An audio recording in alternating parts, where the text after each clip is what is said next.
कहे तो से सजना, कहे तो से सजना, ये थोड़ी सजनिया बदले जाओ तेरी भलैया।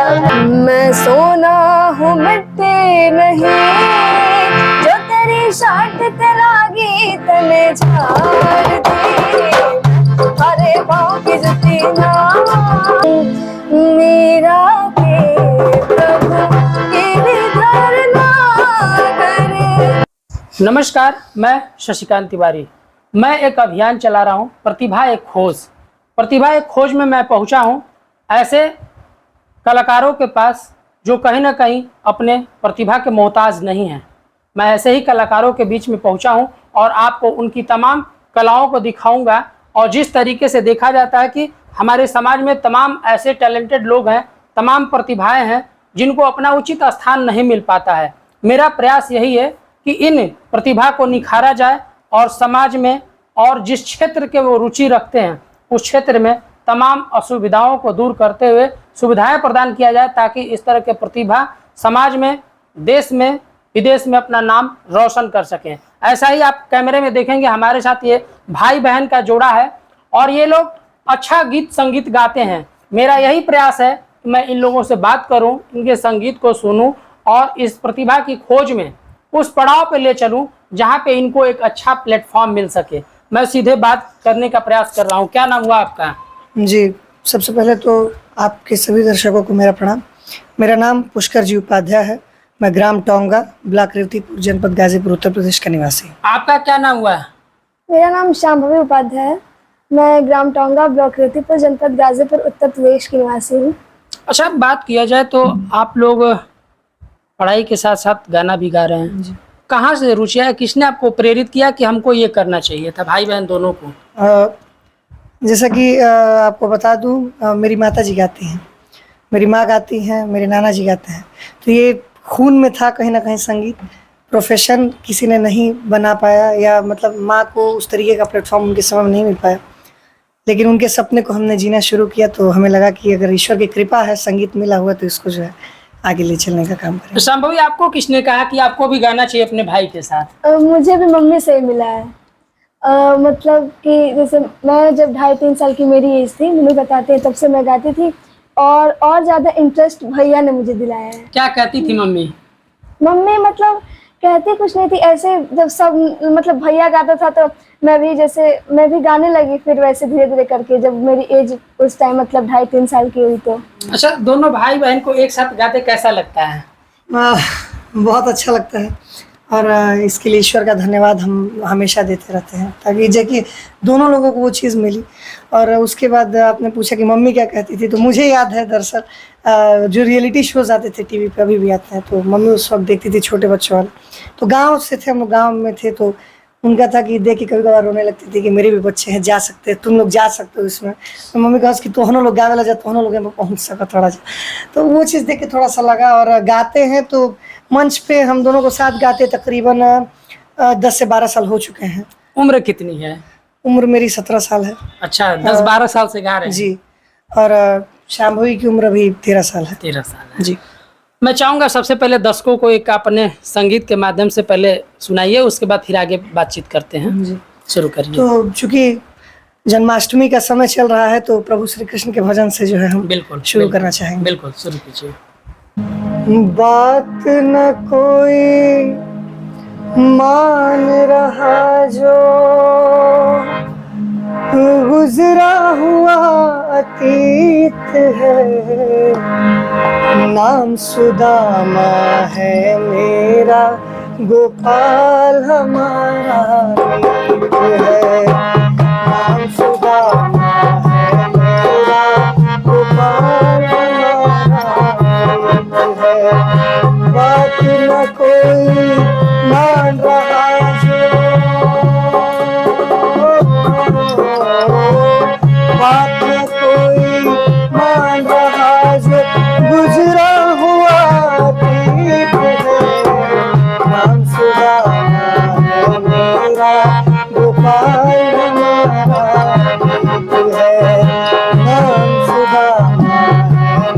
मेरा गोपाल हमारा है।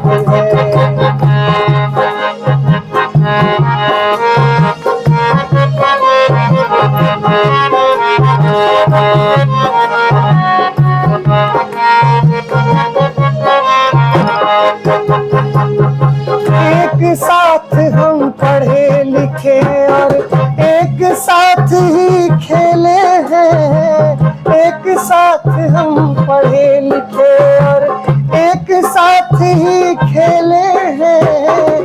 कृष्ण यहाँ का राजा है, हम दुख में जीवन झेले हैं। मुझे समझ लो सरगम हूँ,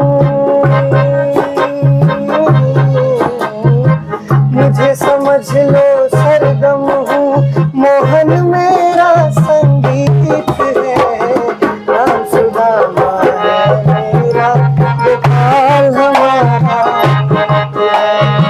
राम सुदामा है मेरा गोपाल हमारा, राम सुदामा है मेरा गोपाल हमारा। बहुत शानदार। अच्छा, संगीत के क्षेत्र में देखा जाए, आप इतना लंबा दिन से गा रहे हैं जी। अभी उम्र भी कम है। जी। जिस तरीके से संगीत के क्षेत्र में देखा जाए तमाम कलाकार तमाम तरीके के लोग हुए, लेकिन जो संगीत के क्षेत्र में जो व्यवस्थाएं होनी चाहिए, जो इंस्ट्रूमेंट मिलनी चाहिए, क्या लग रहा है गाजीपुर में आपको मिल पा रहा है? नहीं। कैसे आप लोग अपने प्रतिभा को निखार पाएंगे, आप इसके लिए क्या देखिए- कहना चाहेंगे? देखिए, इस पे एक जयशंकर प्रसाद जी की लाइन है कि वह पथ क्या पथिक कुशलता क्या जिस पथ में बिखरे शून्य न हो, और नाविक की धैर्य कुशलता क्या जब धाराएं प्रतिकूल न हो। बिल्कुल। तो वही स्थिति है, क्योंकि ये हमारे भारत की संस्कृति में रहा है कि यदि कुछ पाना है तो मेहनत और संघर्ष, इन चीज़ों से होकर गुजरना होगा। तो गाजीपुर में संगीत के लिए जो सबसे हम लोग को सबसे मुश्किल चीज़ जो फेस करनी पड़ती है वो होती है जो यहाँ के लोगों की मानसिकता, कि संगीत जो है कि काफ़ी निचले स्तर की चीज़ है। तमाम सारे ताने सुनने को मिलते हैं, लेकिन ठीक है, जब बंसी बजैया ने बंसी बजाने से नहीं सोचा, महादेव ने डमरू बजाने से नहीं सोचा, तो दैवीय है। तो खैर हमको अपना काम करते रहना। हाँ, रही बात फैसिलिटीज़ की, तो हमारे जो गुरु हैं श्याम सर, यहाँ पे जितने लोग बैठे हैं सब लोग लगभग उन्हीं के स्टूडेंट हैं, श्याम कुमार शर्मा सर। तो वो जो है हमें स्कूल में मिले, स्कूल से हम सीखते हैं। बाकी ऐसे अगर कहें तो कोई स्पेशल फैसिलिटी है, स्पेशल कोचिंग जो बच्चों को अच्छी शिक्षा प्रदान करे, सिर्फ संगीत के लिए अच्छी शिक्षा प्रदान करे, वैसी फैसिलिटी जो है यहाँ पे नहीं है। शाम्भवी से बात करेंगे। शाम्भवी, आप एक लड़की हैं और आपका उम्र महज 13 साल है। ये जो संगीत का क्षेत्र है आपने क्यों चुना? क्योंकि मुझे अच्छा लगता है। अच्छा, तो क्या लग रहा है जब आप बचपन में कोई आदत ऐसी रही होगी ना कि मम्मी ने कहा होगा कि नहीं तुम अच्छा गा सकती हो, अच्छा कर सकती हो, ऐसा कुछ था क्या? ऐसे तो मतलब मैंने बताया कि मैं गाती थी, तो मेरा मतलब उसमें इंटरेस्ट बढ़ने लगा। जैसे जैसे मैं बड़ी होने लगी वैसे वैसे मेरा उसमें इंटरेस्ट बढ़ने लगा, और फिर घर पे भी सब लोग सपोर्ट करते हैं मुझे। अच्छा, मम्मी सपोर्ट करती हैं? सब लोग करते हैं। अच्छा, जब आप कुछ गाती होंगी तो मम्मी कुछ सिखाती थी कि नहीं कि आपको कैसे गाने चाहिए, क्या करना चाहिए? मम्मी बताती थी, भैया भी। क्या बताती थी मम्मी? जैसे अगर कोई गाना है तो मम्मी जैसे बताती थी कि इसे इस तरीके से गाओ। कोई अगर वैसे भैया भी मुझे सपोर्ट करता था। अच्छा, क्या लग रहा है आप जब इस क्षेत्र में निकलती हैं, बाहर कहीं जाती हैं, प्रोग्राम करने जाती हैं, भाई भी साथ में होते हैं, तो जिस तरीके से संगीत के क्षेत्र में देखा जाए कि जैसे आपके भाई अभी बता रहे थे कि बहुत तमाम चीज़ों को झेलना भी पड़ता है, आपको कभी ऐसा लगता है कि समाज में कुछ ऐसा दिखाई दिया कि लगता है कि नहीं ये चीज़ से ये नहीं होना चाहिए? जैसे मैं समझी नहीं। जैसे कहने का मतलब ये है कि जब आप संगीत के क्षेत्र में जाते हैं, जैसे भाई साहब आपको बता रहे थे कि लोग इसको बहुत कमजोर निचले स्तर की चीज़, निचले स्तर का समझते हैं, तो आपको कभी लगता है, फील होता है कि ऐसा लोग सोचते हैं? हाँ, सोचते हैं। कहाँ पे ऐसा लगा आपको? मुझे सबसे पहले मेरी बुआ की लड़की ने ही बोला। अच्छा। कि ये लोग नचनिया बजनिया बनेंगे ऐसे करके। जी, इस तरीके के तमाम सारे ताने सुनने को। तो आपने क्या जवाब दिया? कुछ नहीं, बस शांत रहते हैं हम लोग। उन लोग का बोलना काम, हमारा सुनना काम है, सुन के छोड़ देते हैं। देखिए, यह भी एक लक्षण अपने आप में बहुत मायने रखता है कि इंसान क्या करता है कि कोई चीज़ ताने कोई मार देता है तो वो रास्ते से विचलित हो जाता है, लेकिन जिसके अंदर कुछ कर गुजरने की चाहत होती है, दृढ़ संकल्प होता है, वो अपने मन में ठान लेता है कि मैं उनका जवाब बातों से नहीं अपने कामों से दूंगा। और जिस तरीके से ये दोनों भाई बहन कर रहे हैं, यह प्रतिभा आपको छोटी लग रही होगी, लेकिन ये प्रतिभा कहीं ना कहीं आगे चल के उस दौर पे, उस पड़ाव पे पहुंचेगा जहाँ पे लोग इनकी सराहना भी करेंगे, और जो निंदा करने वाले थे वो समय भी आएगा जब वो साथ खड़े दिखाई देंगे। मैं चाहूँगा शाम्भवी कुछ आप सुना दीजिए दर्शकों को, क्या सुनाएंगी? शारदा सिन्हा जी का है। चलिए कहे तो देखिए, सच शारदा सजना। सिन्हा जी बहुत पॉपुलर है और उनको स्वर कोकिला भी कहा जाता है। जिस तरीके से आज शाम्भवी उनकी गीतों को प्रस्तुत करने जा रही हैं, आप धैर्यपूर्वक सुने और आपको उनकी यादें ताजा हो जाएंगी, लगेगा कि नहीं हूबहू शारदा सिन्हा ही गा रही हैं। शुरू करिए शाम्भवी। कहे तो से सजना, कहे तो से सजना, ये तोरी सजनिया पगली जाओ तेरी बलैया में, पगली जाओ तेरी बलैया। मगर अपनी धुन में, मगर अपनी धुन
बहुत शानदार, ये शारदा सिन्हा जी का गाना था जिनको स्वर कोकिला कहा जाता है।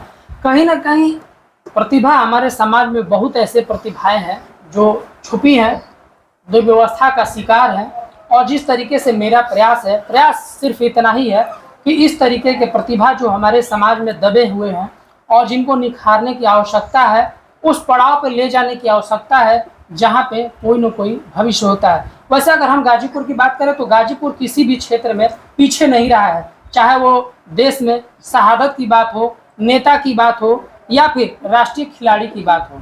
अभी हाल ही में हम लोगों ने देखा कि गाजीपुर से, सैदपुर के करमपुर से राजकुमार पाल जो ओलंपियन बने और कांस्य पदक जीत कर आए, और जिस तरीके से पूरा देश, जनपद स्वागत किया, वो अपने आप में एक अनुकरणीय है और गौरवान्वित करने वाला है।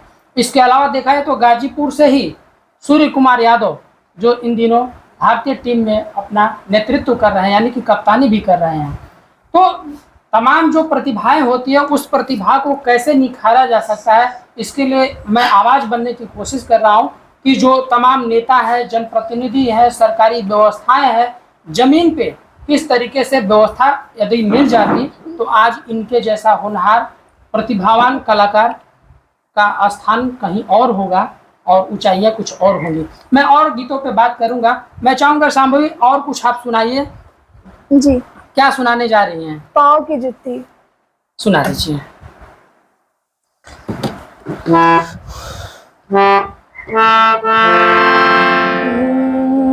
E minor fifth set. मैं सोना हूँ मिट्टी नहीं, जो तेरी शाट ते लागी तने झाड़ दे। अरे पाँव की जुत्ती ना, ये जो तेजी करे पैर में उतार दे। अरे पाँव की जुत्ती ना, ये जो तेजी करे पैर में उतार दे। अपनों से जीती, बेगानों से जीती, बहनों से जीती, तूफानों से जीती। अपनों से जीती, बेगानों से जीती, बहनों से जीती, तूफानों से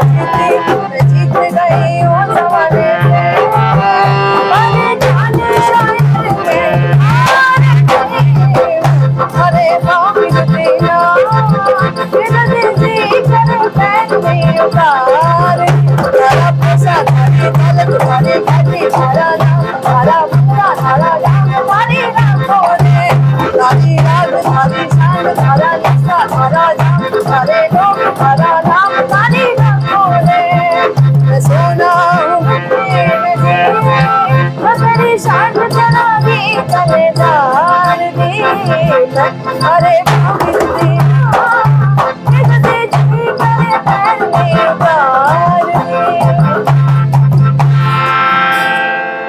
बहुत खूबसूरत। जिस तरीके से अगर हम इस संगीत की बात किया जाए, संगीत के क्षेत्र में तमाम कलाकार गाजीपुर से भी निकले, जैसे मनोहर निकले, आपके सकलेनाबाद के कई ऐसे कलाकार हैं जो आज फिल्म इंडस्ट्री में काम भी कर रहे हैं। आप लोगों की कुछ सपना है? बॉलीवुड तक का सफ़र कैसे तय करेंगे? जैसे चल रहे हैं, जैसे शुरुआत की है, शुरू करते समय भी सपना तो देखिए बचपन से है। रफ़ी साहब आइडल हैं, सोनू निगम साहब वर्तमान में आइडल हैं, तो सपना तो बचपन से रहा कि करना है, तो इनसे मिलना है, इस तरीके की चीज़ें करनी है। तो जब सपना देखा तो भी पता नहीं था कि क्या होगा, कभी टीम होगी, कभी हमारे रील्स बनेंगे, तो कभी इंटरव्यूज़ होंगे, कभी आप आएंगे हम तक। लेकिन धीरे धीरे जब अच्छे विचारों के साथ अपने कर्मों को हम साफ तरीके से, सही तरीके से, मेहनत से करते चलेंगे तो पानी की तरह रास्ता अपने आप बनते जाएगा।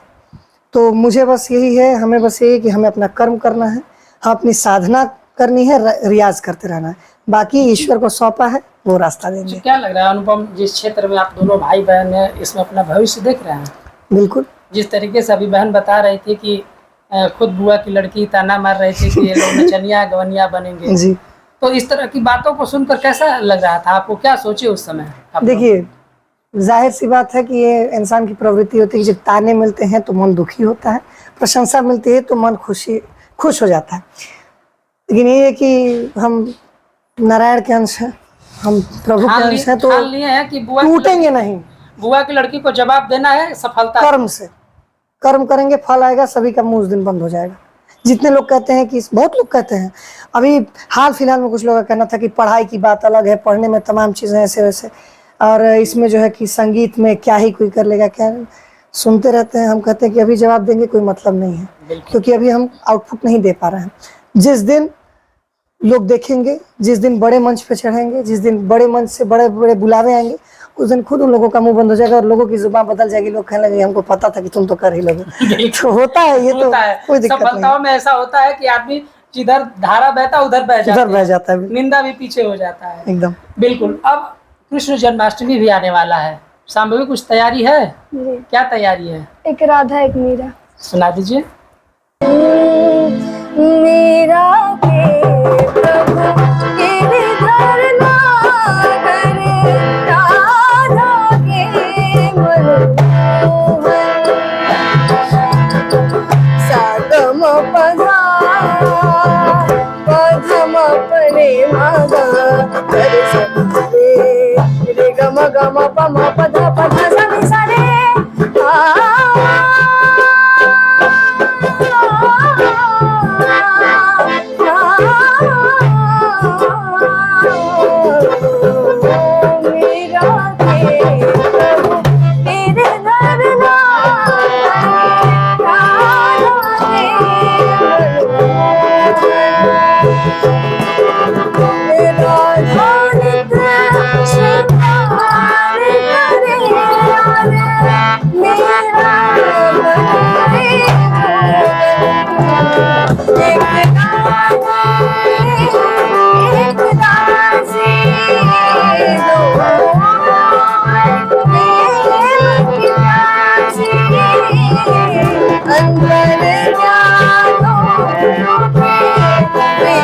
में बोलो जी के नमन